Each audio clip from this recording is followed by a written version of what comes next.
Hello, fellow pipers. Yanis here, Sylvie here. and welcome to our pipe show on this beautiful Saturday. At least here in Slovenia, we have a nice sunny weather, and now it's dry, and we are looking forward to a number of nice days. Same in Romania. Very nice weather. Not very hot. Not very hot. No, it's acceptable. So I'm smoking this Dunhill Shell Brier Billiard 5110 shape, and in it, cooking the Secanu Oriental. And I'm smoking this 1996 Ellipse logo Dunhill 3112. So group 3 amber root with the original inner tube. And some Revor plug. Revor plug. Gawit Hogarth. Made by STG actually. Revor plug. Yeah, I explained once that this is actually the second Gawit Hogarth company that deals with trading and so on. And this is like their blend ordered at STG. I made a video about this. And most of their snuff, it's made, I think, by STG. Gawit snuff. But today, the Gawit Hogarth tobacco is not the, let's say, in the spotlight. It's Dunhill. It's Dunhill. As you could see from the title, today we are going to talk about Dunhill. This is something that we came up just minutes before starting. Yeah, I'm listening to the bikes going, very loud bikes going by. So we are both smoking Dunhill pipes. This is actually my birth year, Shell Brier. This is something, the finish that I like the most, not only with at Dunhill pipes, but also with other pipes. But what about you? And this is my only Dunhill with an amber stem, not a black stem. Yes, how can we start with Dunhill? They have such a great history and such a long history. Yeah, what I find the coolest about them was that they didn't make too many finishes or shapes. They kept to the catalog, and they didn't go to Danish. I mean, they kept their style. They were trendsetters. They didn't copy that much, let's say. They didn't go Danish when everybody went Danish style. They didn't go Italian when everybody went to Italian shapes and stuff like that. So they had very few, for the first 30 years, they had very few finishes. And every type of finish was a different type of briar, which I find very cool. So for the first 10 years, they only made one finish, the brier finish, that reddish color. That's why it's A. Denoted A is the first one. The Shell Brier, they only use the Algerian briar. And by the way, the name Shell Brier comes from the sound of the pieces of briar. When you move them around, they sound like shells, from the sea, shells. They sound very glassy. The briar, the Algerian briar. So that does not exist anymore. In the bag. Yeah. So the Algerian briar from the past was old growth, so over 100 years old plants. Today they are planting some new Algerian briar, which is not the same. but whatever. So they used Corsican briar for the tan shell finish. They used Italian briar for the root briar. That is my favorite finish, and so on and so forth. So every finish had a different type of briar. They only used, and I checked this out. I have Dunhills from the 30s all the way to the 2014, and it's the same uh, first grade German vulcanite, which only a piece like this to make one stem is like 150 euros. So one of the things that adds to the Dunhill pipe price is the fact that they only use the best type of vulcanite, and only one piece for one stem it's 150 euros at least. So they only use the best now, and only the best in the past. They don't have the legendary Argentinian briar anymore. They had to adapt, but I still think they are a great company today. We could say that they are a great company still today, still continuing the, let's say, the legacy of the Alfred Dunhill. But before we go to the tobacco, please tell me, we were talking time ago that they actually went and somehow persuaded the top Cheriton pipe maker to come to work for them or something like that. Yeah, so when they Dunhill started making pipes, they were importing ready-made bowls from France. That was the people didn't care that much where the bowls are coming from or who made them. And one day Dunhill visited the Cheriton factory, the first pipe company in the world that actually made everything in-house. That's why on every Cheriton it says Cheritons make on every pipe. And when the Dunhill saw the quality of Cheriton, he went nuts. He said, "We need to make this in-house." And he actually stole a few of the Cheriton makers, like Sassieni. Sassieni, what was his name? Alfred Sassieni? No, not Alfred. Something like that. Was the head maker of Cheriton pipes. So he stole that guy and starting making their legendary pipes. So they saw what Cheriton was making, and yeah, you show the Cheriton. Yeah. Yeah. I think it's and then it's when they start making their own. Everything in-house. Yeah, regarding the tobacco, they started actually with offering people to prepare the tobaccos from them according to their taste, to the specific recipe for a particular pipe smoker who came in, and some of those recipes who were, this is the story that I read and heard about. So certain recipes that were well sold were then moved, or they were then branded as later on as blends, as Dunhill blends. Because if you look at the old tins, you have different tins with by mixture number something, I don't know, 70 or whatever. But some of the blends that sold well, that people enjoyed, they were offering also in their shop.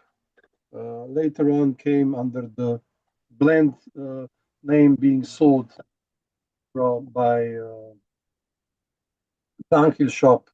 And then, of course, later on, when this production moved to the first somewhere in England or in UK, England, and then it was moved later on to the Murrays in Belfast, and then after that to Orlick Company around 2004, 2005.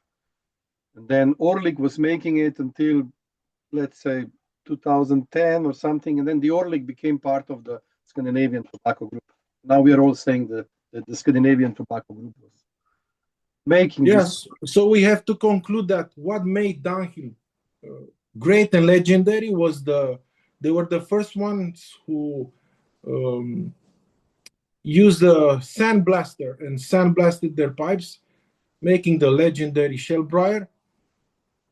And they were the first ones that started making tailor-made blends for individuals. I want more this and more that. I like more Latakia. They added more Latakia for you. They put you in the catalog with the percentages and your blends, and you came once a month and they prepare your unique blend for you. So these two things put them on the map, let's say. Or maybe you just send your children to pick up the tobacco. Yeah, and smoke some on the way home. Maybe. You never know that. Back then, it was possible. But you see, back in the past, you see, so 100 plus years ago, you see small children smoking pipes. Yeah. We have photos. Yeah. So I was trying to find all the Dunhill blends that I have. So all the tins that I have, empty ones. These are the ones that I bought since January 2015 when I started to smoke a pipe, and I think that I still have here on the lower date is the correct one. You see, the 1st of February 2015. So if I started with the aromatic blends, I immediately changed to the non-aromatic ones. So Nightcap was one of these blends. Now you can find 6 or so of them under the brand Peterson that STG bought, the tobacco part of the Peterson. And then they're slowly removing the Peterson blends and putting in the Balkan blend. Durbar is one of those. Early morning pipe, another great example. My mixture 965 with brown Cavendish, so it's like a Scottish mixture.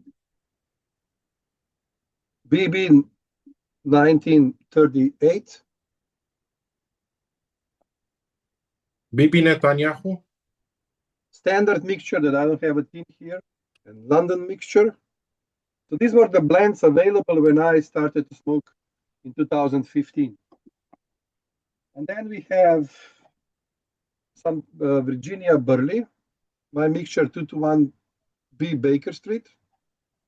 They weren't doing many Virginia Burley blends, not even Virginia, Kentucky. And then we have a number of Virginia Periques and Virginia, so Elizabethan mixture, Deluxe Navy Rolls,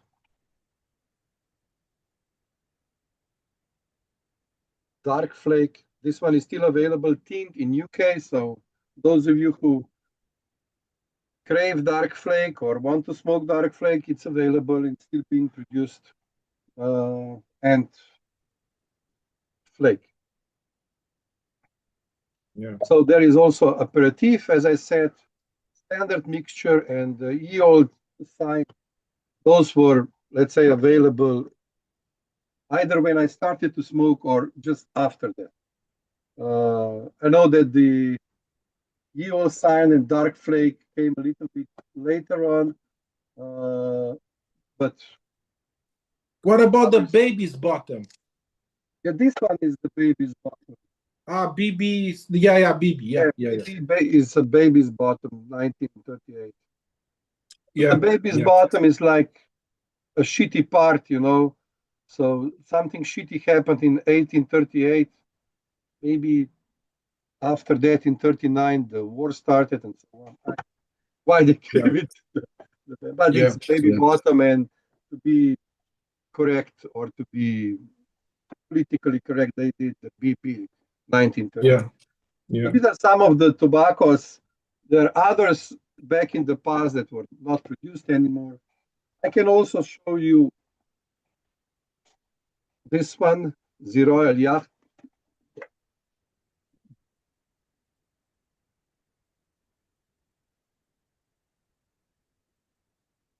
Cool thing, yeah. From 1995 onwards, because the tin, the graphic lost the crest, the royal crest. Georges Simenon favorite tobacco. And this is the original nightcap. Still close to it. So very strange is that I smoke a pipe for almost 30 years, but I never smoked a blend with Dunhill on the tin. I only smoked 3 blends with Peterson on the tin, nightcap, early morning pipe, and I had a sample of my mixture 965, and that's all. Unbelievable. Now you can see that how the tobacco blends that somehow were not selling really well due to the sheer number of other blends available, of course. And they kept only like 6, 7 now, the STG under the Peterson brand. But there are many, many more blends that were produced and tinned and sold in the past, but they're not available anymore on any market, let's say. But we both like, and let's conclude with this, we both like old Dunhill pipes. And we all know that the pipes that are made now have thicker walls, they're heavier pipes, and so on. Plus, they are, of course, filtered, so the shank is a bit bigger or wider, let's say, and so on. So there are certain changes in pipe making. The wood is different, but maybe to top it off, let's talk about what happened. When was that difference between in pipe making or wood treating or whatever, that is some kind of a line, straight line dividing, let's say, older pipes and the newer pipes? Yeah, so I have to mention another of Dunhill's great inventions were the inner tube. You know, people were not cleaning their pipes. The idea was you put a tube there, they give you 6 tubes with every pipe for straight pipes. When it clogged up, you throw it away and put another inner tube. Was a great idea. I don't know. It's not very appreciated, whatever.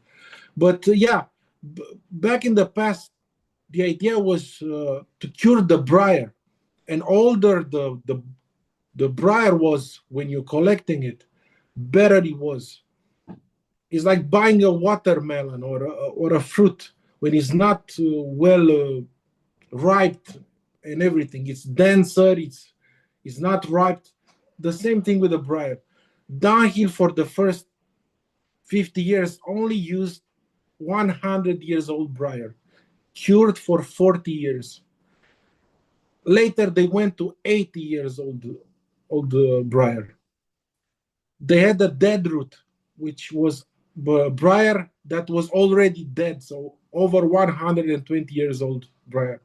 But a lot of companies, the companies selling briar in the past for the big market, they are all doing similar things. Let's say they were curing the briar in the sand in Algeria, let's say in very warm weather. Dunhill also invented the oil curing to extract more the tannins and whatever and harden the briar, whatever. So this, before they started making pipes in the past, the briar was better cured, was collected when it was done, let's say, ready. That's why so many, yes, that's why older pipes, even the cheaper ones, they're much lighter, they're much stronger, they have thin walls. See, in the late 70s, the pipes, because the briar was not as good, the pipes started cracking, having these problems. And then it's when they started making thinner and thicker and thicker walls, you know, because the briar was not as good as before. So what year, Silvio, and let's end with this note. What year is this changed? The oil curing and So Algerian briar was finished by the 60s. I think okay, 1968 was the last time that, not, or 58, that Dunhill used oil 68, curing. 68. What? 68 oil curing. So Argentinian briar was done by the late 50s because the French destroyed the briar fields in Algeria with napalm bombs and stuff like that. And by the 80s, that old growth briar was finished, and we start seeing monster looking pipes, heavy, thick walls, something that they made us appreciate. You know, a lot of people, because of the advertising and every look, it has thick walls. Why do you need a 200 grams object to smoke 4 grams of tobacco? It's not normal, it's not logical. But they made us like it by the designs they made and whatever. Marketing, Marketing, yeah, yeah. being But lately like a luxury piece, and yeah, the yeah, prices actually mirror that. You know, I yeah, mean, I bought this pipe for on eBay for 150 euros. If I want to buy a new one, it's like 500 euros. It's like, come on, yeah, yeah. But what I'm is not great paying for that.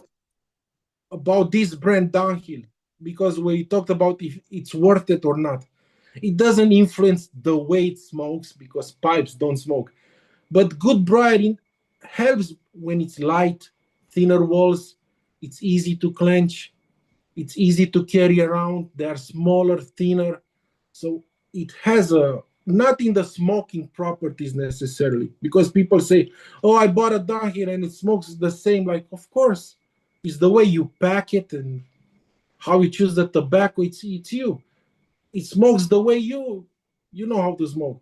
But they have a great resale value. Usually you buy a Dunhill, you use it for 40 years and you sell it with more than you bought it. So it's worth it from that. They don't lose their value. Which Italian pipes, it doesn't matter who made them, they lose their value like crazy. But Dunhill, it's still, you get at least what you paid for it. Mhm. Yeah. Okay, that much about Dunhill. I mean, great brand regarding tobacco, regarding pipes. Of course, there are differences in production now, the material, the process, and so on. But still, good pipes. But if you are prepared to pay the amount of money they are requesting for them. Still handmade, still they make the stems in-house, which is the hardest part of making a pipe, and it takes the longest time. Maybe So just a thought before we conclude this. Um, we should understand that handwork, you often see this with Italian pipes, handmade pipes of certain brands. This is actually a work of a human that you need to pay. It's not like a machine that does it. So it's absolutely. so if somebody's filing the stem or even filing the wood and then sanding it down to the proper shape and everything else, it's done by hand, and it takes longer. You need to pay people more for that or have more employed, so the price will resemble that somehow. And that is the brand. Of course, all luxury brands or well-off brands will charge you more just because of the brand. And it's very hard to teach someone. It takes a lot of time to teach someone to make a stem. It's much harder than making a bow. And I've looked at downhills that I have a downhill from the 30s and one from 2014. The fucking stem is the same. The button is the fucking same like in the 30s. So they really kept this. They were like, just make a stem, whatever. no, make a Dunhill stem. They look the same. I can go into very deep details about how the Dunhill stems are made, but not this time. Maybe another discussion. Because you also have other pipes who use acrylic stems, and and they are also like well-known brands, and they are mass expensive. produced. Yeah. But Savinelli, blah blah blah. Yeah.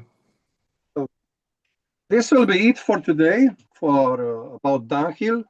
Something maybe you will find interesting and will motivate you to search for more information or either to buy a pipe. Don't forget the estate pipe market. If you go on eBay, let's say, or any other platform, not making commercial here for eBay, you will find a number of pipes. Some of them you can find for a good price, but please check the conditions of the pipe because they can be cracked, they can be burned through, they can be something. So check well before paying a premium or less than premium, depending on the price. Usually, usually there are auctions or something like that. So this will be it. Yes. Did you want to finish? Yeah, Dunhills are the most faked and the most repaired pipes. So research, take good look at them before buying. Okay. On this note, I hope you liked the video, and until we meet again, I wish you all a lot of pleasant smokes.